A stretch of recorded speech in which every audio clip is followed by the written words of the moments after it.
Political development names a change in the structure and practice of political life, not merely economic growth or the presence of elections, but a deeper reorganization of how power is arranged, exercised, and constrained.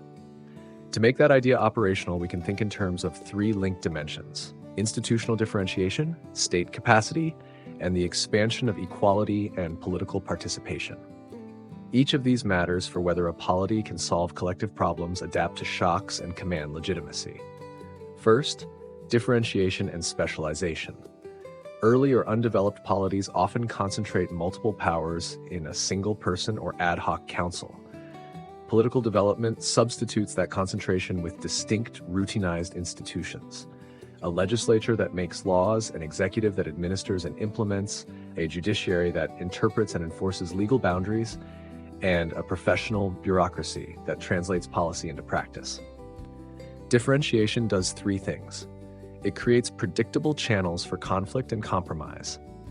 It allows different tasks to be handled by actors selected or trained for them, and it reduces the scope for arbitrary decision-making. You can see this in the rise of standing courts that resolve disputes by written rules rather than the ruler's whim, or in the emergence of merit-based civil services that replace patronage networks. Differentiation is not only separation of branches, it also means internal specialization.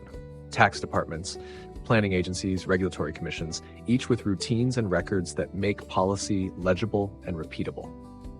Second, state capacity and effectiveness. Capacity is the state's ability to translate decisions into outcomes across territory and time.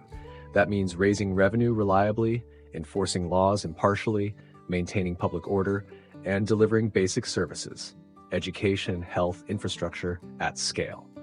Capacity depends on administrative competence, information systems, incentives that align local officials with national aims, and fiscal instruments that provide resources.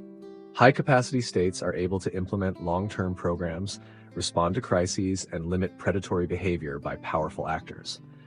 But capacity also has qualities: coherence, policies that do not contradict one another; accountability, mechanisms to monitor and correct failure; and durability, institutions that survive political turnover. Importantly, capacity can exist without broad inclusion. Some regimes build strong extractive capacity while denying rights and participation. That illustrates why capacity is necessary but not sufficient for democratic or equitable development.